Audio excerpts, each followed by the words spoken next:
All right, everyone, welcome back to Bridge the Gap podcast. I'm Lauren. And I'm Scott.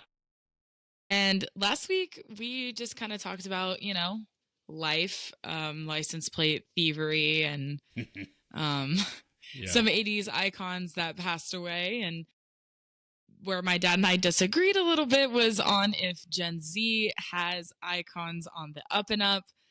So we're kind of just going to pick up from that conversation, and it'll be a fun episode because you guys haven't really seen my dad and I disagree really yet. So, and this will be a good exercise for us because even though we do have respect for each other and whatever, it'll be good for us to kind of let the other one talk and have their point. Yeah. Last week was a good week to talk through some stuff. There's so much going on, and unfortunately, stuff just keeps happening. Lonnie Anderson passed away yesterday, and for you Gen Zers that don't know much about Gen X, she was like a sex symbol in the 70s and 80s. She was the receptionist on WKRP in Cincinnati, that show's infamous. Everybody knows that show, at least in my generation. So she passed away yesterday. So it's weird. Lauren and I were just in the car and talking about how old all the people are that I grew up watching and listening to. Like, we were talking about Christopher Walken, right? Because of the cowbell skit. And he's been around forever. And then when you stop and pause and think about all of those types of folks, they're just getting older. And it's sad. It's scary and sad all at the same time. Yeah, we kind of talked a little bit about what we wanted to talk about today in the car too, because I even said, I was like, when Taylor Swift dies, I don't want anyone to talk to me. I'm going to be locked up in my bedroom, mourning, listening to all the songs front to back, start to finish, and inconsolable for a while. Yeah, but so it's a little bit different though, right? Like, she is what, 10 years old, 15 years older than you, I guess. 1989, yeah. Yeah. So, yeah, I mean, Ozzy was born in 40s, I think, 48. Now I'm going to look it up. Yeah, I think it was 1948. I think he was a couple years younger than my dad. So he's almost 30 years older than me. So it's just, I think it'll be a little different. Unless it's more like tragic, you know what I mean? But like 1948. Yeah, look at that. Hey. Kind of like when Kurt Cobain killed himself in 94. I was 19 and he was like, I don't know, 28. Yeah, he's 28 because he was part of the whole group of 28-year-old musicians that died. Janis Joplin, Jimi Hendrix, Kurt Cobain, all of those. I thought that was the 27 Club. I thought 27, 28, maybe it's 27. I think it's 27. Okay, so he was 27. So he was only 8 years older than I was, and I was young when it happened. So yeah, I was like, oh, I'm going to listen to Nirvana today. Kurt Cobain killed himself. At 50, it wasn't like when Ozzy died, I wasn't like, oh, I better go, sit in a corner. I will say, though, I did listen to all the Ozzy Spotify lists, and I watched his Live and Loud concert video from the No More Tours tour in 1991, which was... Let's say we came home and you were listening to Mama, I'm Coming Home. Yeah, well, I didn't pick it specifically. Well, yeah, that was just what was on at the time. But I was like, I was about to say, you most definitely did. Yeah, no, I did. But yeah, it's crazy. But this is where it's weird because we just have different views on impacts of celebrity or musician. And so we disagree, right? And it's 100%. I'm sure it's generational, but I will start with the fact that so VH1 and MTV used to do Icon, they used to do like an Icon concert, and everyone that they would put that was honored had been in the game for a while. You know what I mean? Mm-hmm. And so when you talk about, and I'll give you Taylor more than anyone, but I still think there's a difference between being an icon and being iconic, right? And so this is where we disagree, because I don't think Taylor yet is an icon. I think she's iconic. She's iconic, but she's not an icon. And there's no way Harry Styles is an icon. You're crazy for that. Okay. We're going to just start right here. So Taylor Swift 100% is an icon. She made the successful switch from country to pop music and stayed relevant. There are plenty of artists that try to do the genre switch and fall flat on their face. But there's also those that did it. Shush. She was also like 16 years old when her debut album came out, and it charted almost immediately. She was recognized in the Country Music Hall of Fame, and then has been recognized as one of the biggest artists of all time after switching genres. She sells out more shows than a lot of modern artists do. She even oversold Beyonce, and everyone says Beyonce's an icon. So, okay, I definitely think Taylor Swift is of icon status. I think Harry Styles is on the way to icon status, because if you think about it, he's kind of like Justin Timberlake, but just a better person all around. Sorry, Justin Timberlake. Dude, hashtag get attacked by the Timberlake fans. Where are you? Although I did read an article that he's not widely liked in the celebrity circles, that he's kind of. And did you see like all the controversy over his recent concerts where it's like just backtrack and he's just like dancing around on stage, and now all of a sudden he has in that music. And genre. Now all of a sudden just dance, dance, no singing. No, we're not doing this. It's all taped. All right, no, it's not. But Harry Styles is kind of doing what is kind of the modern Justin Timberlake. He was in this huge boy band, was known worldwide.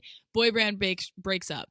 He goes off to have a hugely successful solo career and is, he's just amazing. He's amazing. He's amazing. He's amazing. He's amazing. And for women my age around the world, he's definitely an icon. Definitely. And he's on track to being huge. He just needs to put out another album. Harry, please come back. Come back. Come back. Okay, so this is why we disagree. So my view of an icon is someone that revolutionized something, originated something, did it better than anyone else, did it first, influenced every other type of person to model their style, right? So that's why I think Taylor is iconic. I don't think she's an icon, because as big as she is, and I'm not discrediting it, she's huge and she's talented. I get all that. I don't disagree at all. But Madonna did it too. Madonna is an icon because nobody did it the way she did it. And she sold out stadiums, and she influenced an entire genre, an entire generation of performer to do what she did, right? Harry Styles, and, although we can name country music artists that didn't, quote unquote, purposefully leave the genre to go into another genre, Garth Brooks did it. He was on pop charts and country charts. Kenny Chesney did it. He's on pop charts and country charts.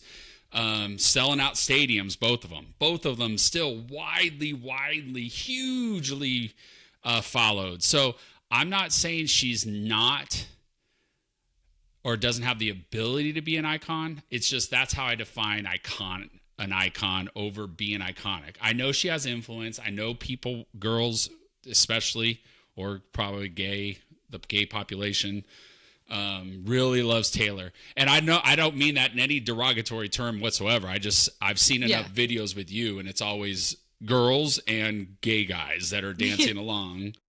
at her concerts and on her videos and stuff. So that's where it's like different. It's why I said Black Sabbath are icons, because they started heavy metal. No one's going to argue that. Yeah. And then Metallica are icons because they took heavy metal, made it thrash metal, and started a whole new genre. Iron Maiden, any of those new wave of British heavy metal bands, Def Leppard, Iron Maiden, Saxon, Tigers of Pantang. Some of those aren't icons, but I certainly could say Iron Maiden and Def Leppard are, because they started a whole new wave of heavy metal that came out of England. Judas Priest, icons, right? And it just so happens that most of those bands I named were nominated for icon awards, right? But it wasn't, but not after they'd only been around for 10 years. I mean, they were around 20, 30 years before they got that type of credit. You know what I mean? And they still don't get the credit that they deserve, like the Rock and Roll Hall of Fame, right? Iron Maiden. Well, the Rock and Roll Hall of Fame now just accepts anybody. Yeah, that's a piece of shit organization, and you can hashtag that all you want. I will hashtag Rock and Roll sucks. Rock and Roll Hall of Fame sucks. So, and then like Harry Styles, once again, I mean, we named him, but there have been boy bands before. And then there's been people that have spun off and done very well. You said Justin Timberlake. He did it probably the biggest that anyone did. So that's why I don't agree that they're icons. They're popular. They're iconic, meaning they have the ability. You can't, like, to me, you can't be an icon if you release, and I'm not saying either one of them did, but for argument's sake, you come out, you make an album, or you make 2 albums, or you play a season or 2 seasons, and they're unbelievable, but then you leave. Well, you can't be an icon. I think there's a time of influence and a time of I don't know, power or influence or visibility, or I think there needs to be more than you did it a couple times. You know, like I would say New Kids on the Block are more iconic than Harry Styles is. No. Dude, they just did a tour and sold out arenas. Right. Okay. And they've been around since like 86. Okay, but that's okay. Okay, here we go. You're getting way too emotional. One, I'm not yes, I am, because I love my people. And Taylor Swift has been around for almost 20 years and has continuously released stuff almost every, if not every other year. Yeah. I gotcha. She is 100% of icon status. She is very influential. She has gone into subgenres like indie music and still topped the charts in a genre that she was just tasting. She was just testing the waters in. Right. New Kids here's where it's hard for us to argue about icon status, right? Because you're naming bands that have been around long enough for our grandparents to appreciate, your generation to appreciate, millennials, and my generation. Right. My current icons that are on the path to be permanently iconic are only millennials and some Gen Zers. So we haven't been around long enough to prove the fact that we are constantly iconic. But I feel like you're also just kind of dismissing that fact and saying, oh, they're getting there. They're kind of iconic. But it's like, if you look at their statistics in the short amount of time that they've been around, they're 100% icons. And Harry Styles, I will defend that man to the day I die, because he is very iconic. He went from a boy band and became a pop star, right? Justin Timberlake, yeah, he did it. Harry Styles is a completely different arena. He has created a safe space for multiple kinds of people and is loud about it. He doesn't care what people think. You know, Justin Timberlake would have never held up a pride flag at one of his concerts, and he probably still wouldn't to this day. Because, he doesn't want any backlash from the people that are homophobic. Harry Styles does not care. He holds up pride flags. He holds up any kind of flag, posters. He does gender reveals at his concerts. Like, his whole thing is that he wants to create a family with his fan base. And with that, he's just been so iconic. He went on tour for like 3 years. 3 years he was on tour. So yeah, he's taken a little bit of a break right now, but he just toured for 3 years and is working on new music. And he's also doing acting, and he's got his own brand that he's been doing. So it's like, that's kind of the difference too, is now a lot more artists do brands as well in their own like separate thing, which I'm sure Gen X icons did too. I mean, I'm not saying that they never did, but I'm not talking about just merch. Like Harry Styles has a whole separate brand called Pleasing, where he puts out all kinds of stuff that has nothing to do with his music or acting. So it's like, it's just hard because my icons haven't been around long enough. But I also think we should move on from Taylor Swift and Harry, because there's plenty of other artists that I can talk about that are on the up and up, and others that I think you could acknowledge as iconic. So you almost kind of made my argument, right? Because you said they haven't been around as long, and I said that I feel that time helps define what an icon is. And so you're right. I don't think your folks have been around long enough in order to receive the title. And that's a difference between our generations. You've grown up in a generation that titles everything. Everything has a title, everything has a label, everything has a category, everything has a freaking acronym to define it, etc.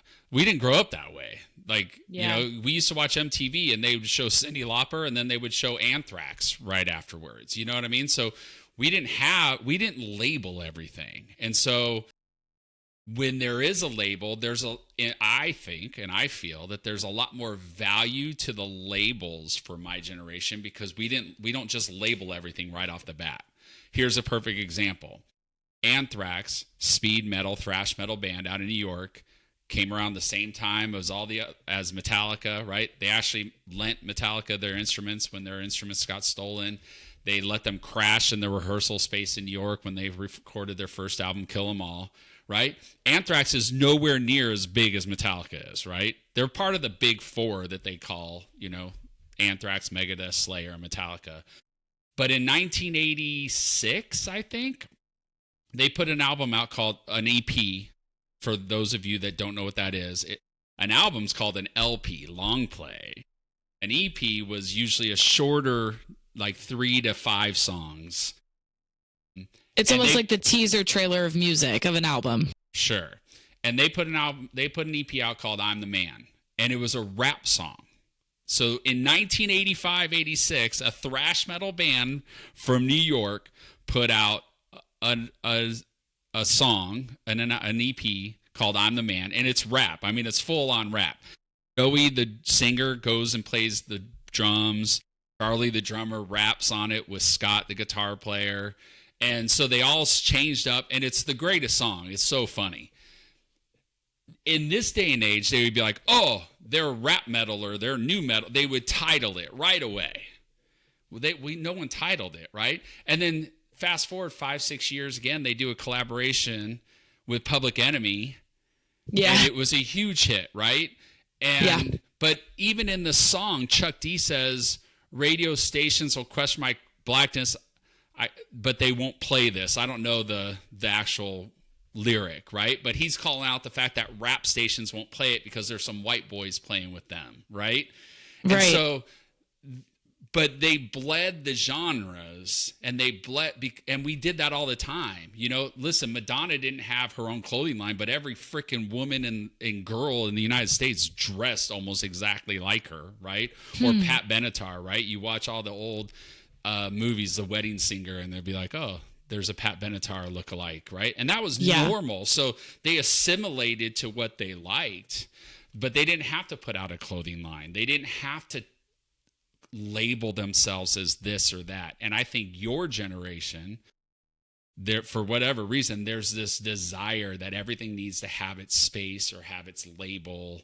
You know, it can't just be like the fact that Taylor Swift had to come out, quote unquote, and leave country to go to pop is crazy. If it's crazy in the sense that, once again, in my generation, they just did that stuff. right? They made a rap song, or Garth Brooks did write a song that was more rocky, so it got onto pop radio, not just country radio. I mean, it just did it. We didn't have to define it.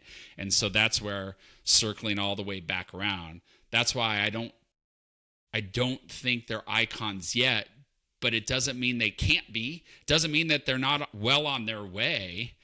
I just think that time factor plays a part in when things get titled.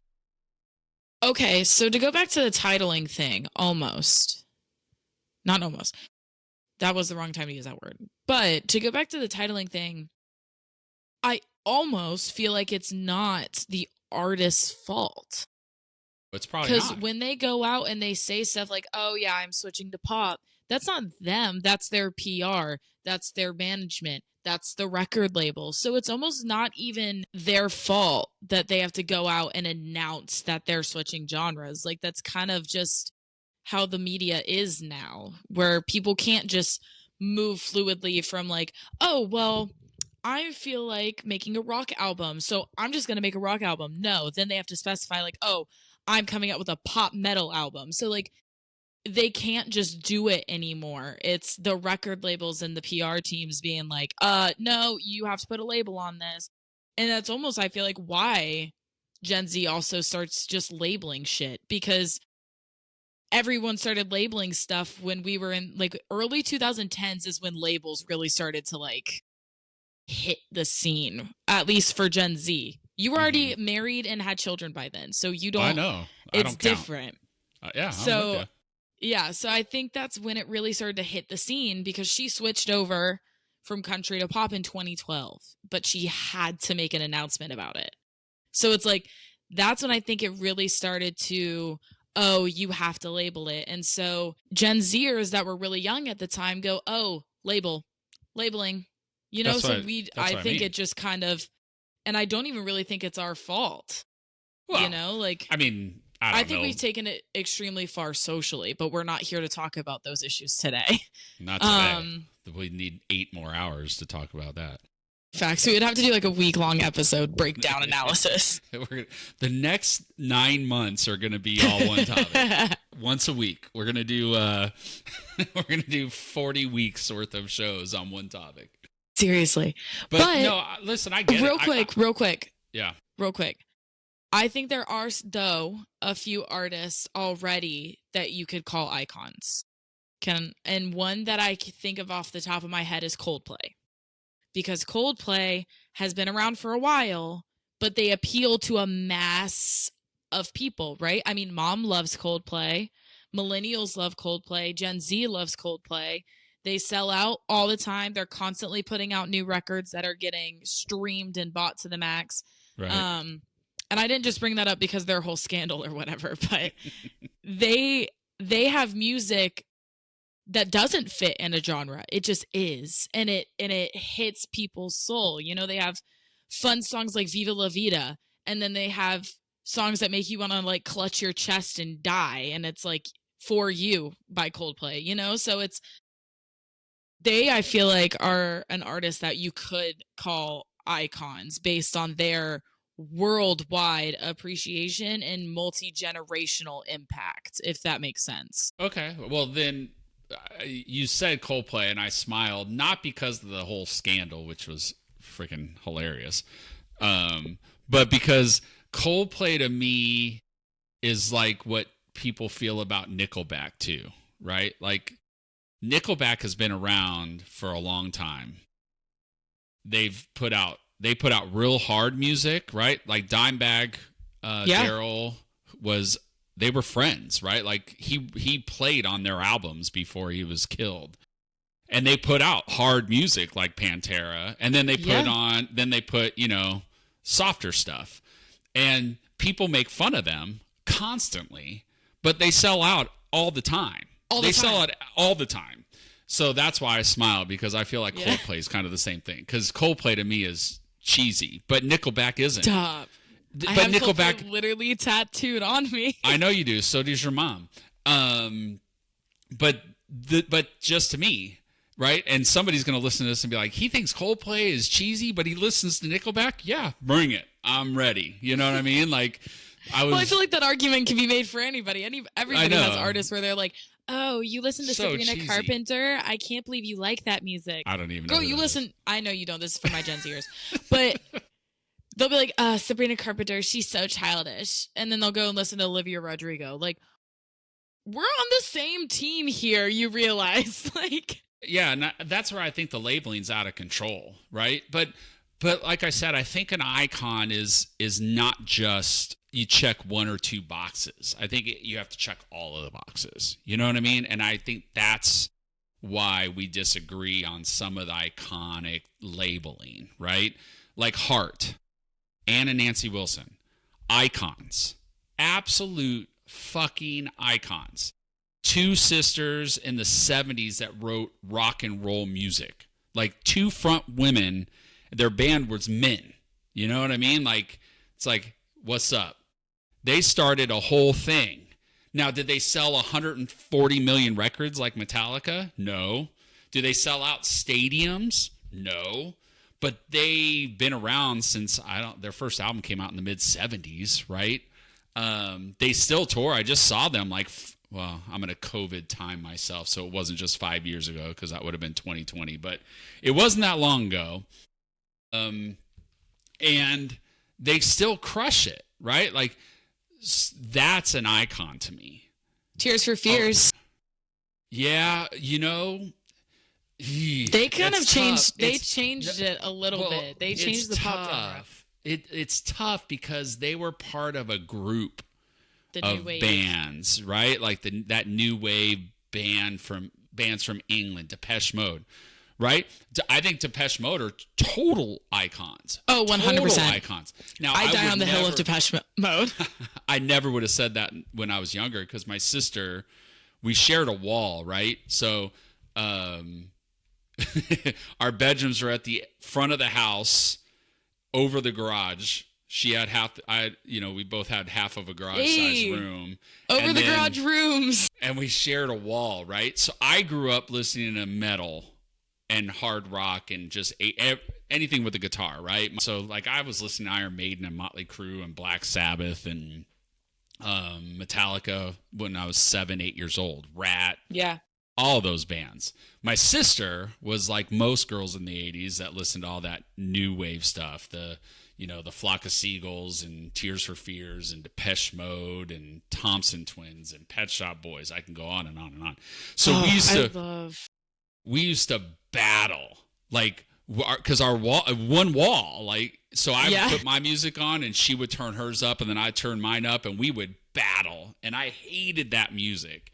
Hated it. I was like, it's a bunch of keyboards, computers doing it. It's not talent, blah, blah, blah. And I was young and, it is what it is. And my mom would come up and get pissed and tell us to turn it all down. And it was so funny. Like, I can remember it like it was yesterday. But I never would have said they were icons back in the day. Ever. Of course you do. They're icons, right? Like, they did something that no one did. They're still around. So, like I said, and Miss McKimmy's going to say that I rambled too much on this episode, but but they check all the boxes. So it's not a matter of you sold 100 million records, you have clothing, you did this. Like, you got to do it all. And I think our biggest difference of opinion is your generation labels things way quicker than mine. Mm-hmm. Your generation doesn't need to check all the boxes to put a label on it. And I'm not saying that you're wrong, but I don't agree with labeling as early as your generation does. I don't.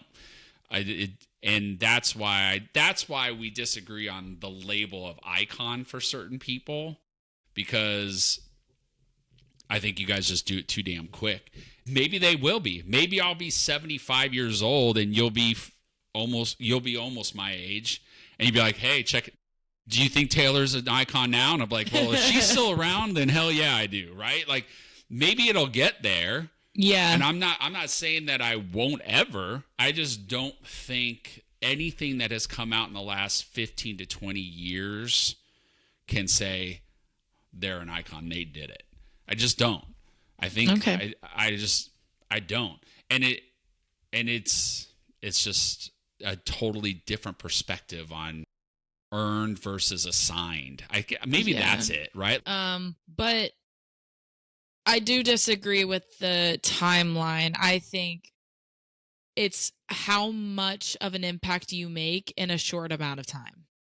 Harry Styles has been around since 2010 when he started with One Direction. And 15 years later, he's still making an impact, and he's still people's reason. His music is people's reason to keep going. That's a short amount of time to make that big of an impact. And that's kind of how I feel about Taylor Swift, too. 20 years, and she's still people's, reason to keep going. Because it's like she writes relatable music about just... And, I know a lot of people think it's just breakups, but it's really not. I mean, she has a song called Mirror Ball, where she talks about how she feels like she's not good enough in who she is, so she reflects how everybody else is, hoping that they'll see her. So it's like she has music like that when you're a 16-year-old insecure girl in high school, that really speaks to you, So I think it's really the impact you make in a certain amount of time that determines whether you're an icon or not. Now, we can switch gears a tiny bit, talk about icons that we think are always going to be around, right?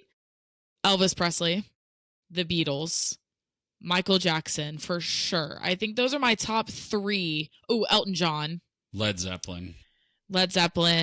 Sabbath. Queen. Yeah. We don't have to name Ozzy. That one's just implied already. I know. But I think if we look at it, I think Elvis Presley was the first. Cool. I mean, he was the first superstar. Super icon. Sure. There's definitely icons from the 50s, 60s, but if we're talking about impact years later, I mean, you could say The Doors and people would be like, what? And you'd have to play a song for people to understand. But which is crazy. You can say Elvis Presley and everyone's like, oh yeah, those are icons that are gonna be around forever. Again, Elvis, the Beatles, Michael Jackson, Elton John, Led Zeppelin, Black Sabbath. Those are names that no matter if you listen to the music or not, you're gonna know them. So I think there's a lot of artists from your generation that are heading there now to that legendary of all time status. Metallica, one of them for sure. 100%. Depeche Mode, I think they'll make it in there for new wave music of the 80s at least. Tears for Fears, I think may or may not. I think Tears for Fears is on that teeter-totter. But I think from my generation, for sure, Taylor Swift and Harry Styles will be there. 100%. Okay, that's cool. I mean, listen, we disagree on what an icon is now as opposed to what it was before, right? My last point. Yeah, because we are at 35 minutes. I know. When I was a senior in high school, I took British literature. It was kind of our English requirement because back then you had to take all 4 years of English, all 4 years of math. I would love to take that class. Back in the day, right? And so there's a song that Iron Maiden put out called The Rime of the Ancient Mariner, right? It was on their album Power Slave, which came out in 1984. I was 9. And I memorized the song. It's like a 13-minute song. It's one of their longest songs. Maybe it's not 13 minutes. Ryan will call me out on that one. But so I'm in British Lit, and my teacher, Mr. Curry, says, all right, we're going to study a story called The Rime of the Ancient Mariner written by Samuel Taylor Coleridge in 1797. So they wrote a song based on that story. And because I knew the lyrics, I knew the story, dude, I aced that section of and he actually played the song in class. Right? How? There was no YouTube. No, he did it on tape recorder. He brought in a tape recorder? Hell yeah. We used to have to do that was shit. Dedication. Yeah. And so I was like, dude, these guys are icons. If you're in a British Lit class in high school and you're studying and listening to them, then you're icons. Yeah. Yeah. Maybe someday Taylor's music will be studied in some English class if it's not already. And I'll be like, shit, okay, iconic, dude. That is drop the mic. I know she has her own class in some stupid colleges. That's ridiculous. It's not stupid though, because they're analyzing her lyrics. She has such good lyrics that take it takes analyzation. I get it. Really does. I get it, but there are so many more artists before her that have just as much, if not more, of a reason to have their own class. I think it's just a pop culture. You're discrediting it a little bit. You're saying if one day she earns it, here she is earning it. She listen, I get it. I don't think really, it's almost like Kiss. It's like, okay, like let's just relax. Like we don't have to have a Kiss casket and a Kiss doorknob and a Kiss lovers are insane. Computer camera, Kiss freaking laptops. Like, we don't need a Kiss class in college. I don't think we need a Taylor Swift class in college, but that's a whole nother topic. Colleges are crazy. So anyway, listen, and we're only talking about icons for music, really. I mean, we can get into this conversation with actors. We could get into it with performers. We could do it with sports, right? Like, they want to freaking knight athletes, and it's like, let's slow the roll here. Like, chill the hell out. Like, they want to knight athletes. Well, they have. Like, David Beckham was just knighted. He's Sir David Beckham. But that makes sense. But he earned that, right? You know who would earn it from Gen Z era? Katie Ledecky. Oh, she is the shit. See, yeah. There's ones that we agree on. Well, yeah. But same with Michael Phelps, right? Like, oh, yeah. Unbelievable. Usain Bolt? Right. But I hear so many times, like, people are just so quick. And so maybe the topic is, why do we have to label things so quickly? Maybe that's a topic we need to talk about. Because you watch somebody that does amazing, and they want to freaking label them already. You know what I mean? Like, it's like, ooh, I'll say, I watch all types of sports, and like, this is the next blah, blah, blah. And I think they've always done that. Yeah. I think they've always done that. However, it just seems to happen a lot more now. And it puts them in a bubble. It's like, dude, they've won 3 majors, okay? Jack Nicklaus won like 19. Now, when they get to Tiger's level at 14, 15, okay, then you can start being like, damn. Or if they're on the trajectory, I can understand the comparison. Yeah. But we're so quick to label. It's like, just slow the labeling down and let the process materialize. That's where I'm leaving this conversation. All right. Well, I think we stayed pretty respectful. We did. You got a little hot there. You started moving the collar and rolling up the sleeve a little bit.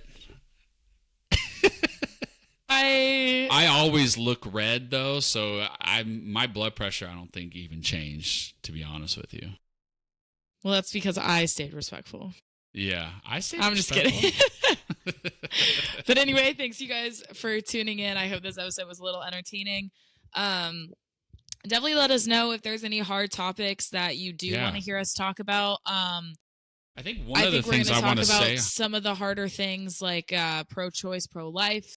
Well, what I was interrupting you to say was, because I want to say it on here and not just on the text message on our post or on the description, is, you and I talk about almost everything, if not everything. Not everything. But you did mention when you had your first period that you called me, right? And we talked about it, and I helped you. Yeah. So we were talking the other day about what are some topics out there that as a Gen Zer or whatever's after you, girl, would you have a hard time talking to your dad about, or something that you could never talk to your dad about? Give us some of those topics, because Lauren and I will talk about them. If we 100%. Haven't talked about them yet, we'll talk about them right now and maybe help how you can talk to your dad or your daughter about it. You know what I mean? So I just want to make sure we verbalize that rather than just message it. That send us a topic, ask us questions. We have no problem talking about them.